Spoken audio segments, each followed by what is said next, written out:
Alors j'espère qu'il n'y a pas de Lyonnais parmi nous. Si, il y en a. Parce qu'on approche du mois de novembre et du Beaujolais nouveau, n'est-ce pas?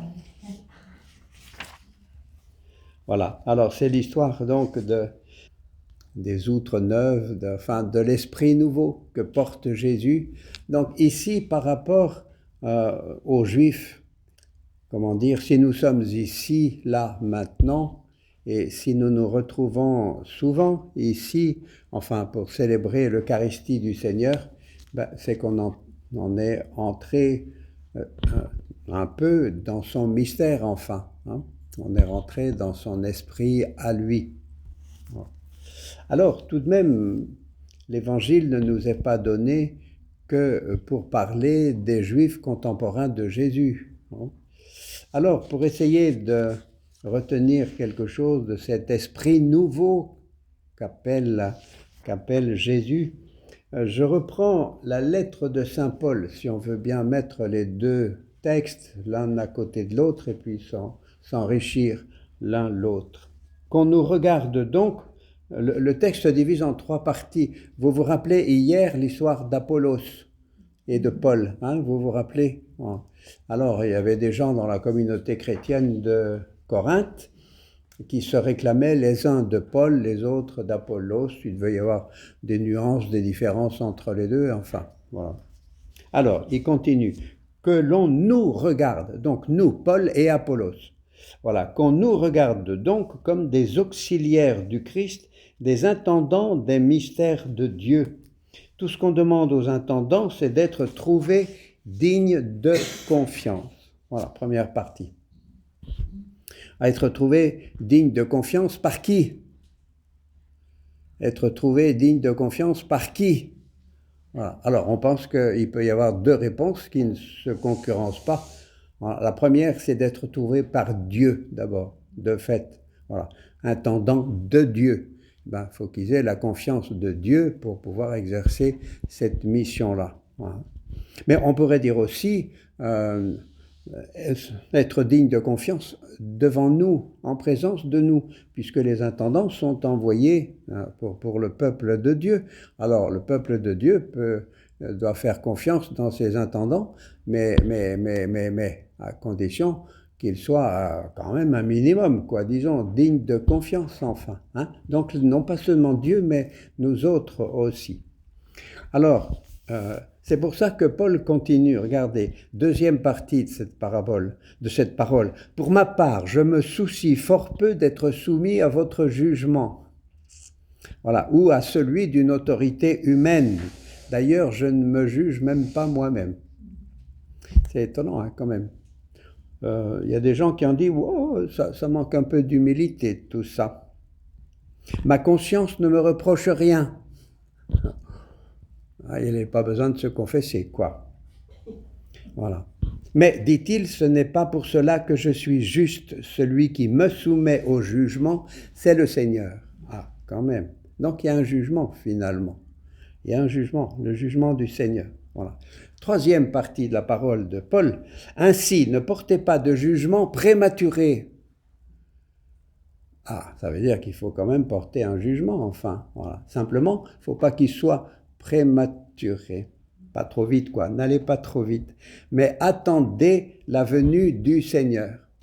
Alors, quand Paul dit attendre la venue du Seigneur, pour nous, nous sommes en 2024. Donc, ça fait 2000 ans que ça dure, hein, que nous attendons. Bon. Ah, c'est vrai qu'au temps de Paul, c'est possible. On dit que Paul et beaucoup d'autres pensaient le retour du Seigneur assez proche, en fait, assez proche. Bon. Mais on se rend compte que non, le temps que les disciples du Seigneur aient fait le tour du monde, puisqu'il faut aller dans le monde entier pour proclamer la parole, évidemment, ça demande du temps, ça. Voilà. Attendez la venue du Seigneur, car il mettra en lumière ce qui est caché dans les ténèbres de la conscience de chacun, hein, et il rendra manifeste les intentions des cœurs. Alors, c'est la question du jugement entre nous. En fait, du jugement entre nous. Pouvons-nous nous juger les uns les autres pour déposer entre nous la confiance. La confiance. Alors c'est vrai vis-à-vis de ce qu'il appelle les intendants du Seigneur, les pasteurs, les prédicateurs, voilà. Mais c'est vrai entre tout le monde en fait, quand on est ensemble. C'est vrai dans la famille, c'est vrai pour les conjoints, enfin, hein, faire confiance. Et comme il dit, eh bien, il faut mériter cette confiance. Alors, le jugement que nous pouvons porter les uns sur les autres. On aime bien distinguer pour chacun de nous la personne elle-même, la personne, et puis le comportement de cette personne, le comportement. Alors la personne, nous n'avons pas accès directement à la personne comme ça, mais tout de même, surtout quand on vit ensemble, les comportements, ça se voit, ça s'entend, les paroles, les gestes, enfin, etc. Au niveau des comportements, nous pouvons changer de comportement, du bien en mal ou du mal en bien. Tant que nous sommes sur terre, nous pouvons changer. Mais c'est toujours la même personne. C'est toujours la même personne. Quelqu'un a dit que Dieu lui-même porte un jugement, mais non pas sur les personnes pour les condamner, mais éventuellement sur les comportements, ce qu'on appelle précisément le péché. Pour dire qu'un tel comportement est un péché, il faut bien porter le jugement. Et le Seigneur nous invite à venir demander le pardon pour nos mauvais comportements. Voilà. Et le but de ce pardon, c'est de libérer la personne des mauvais comportements, justement, pour la relever, pour l'aider à grandir. Premièrement, et l'on dit maintenant, le démon, pour prendre l'antithèse, voilà, ne juge pas, ne condamne pas les mauvais comportements. Au contraire, il va dire, c'est bien, continue, afin d'enfermer la personne dans la prison des mauvais comportements et que la personne soit condamnée avec les mauvais comportements.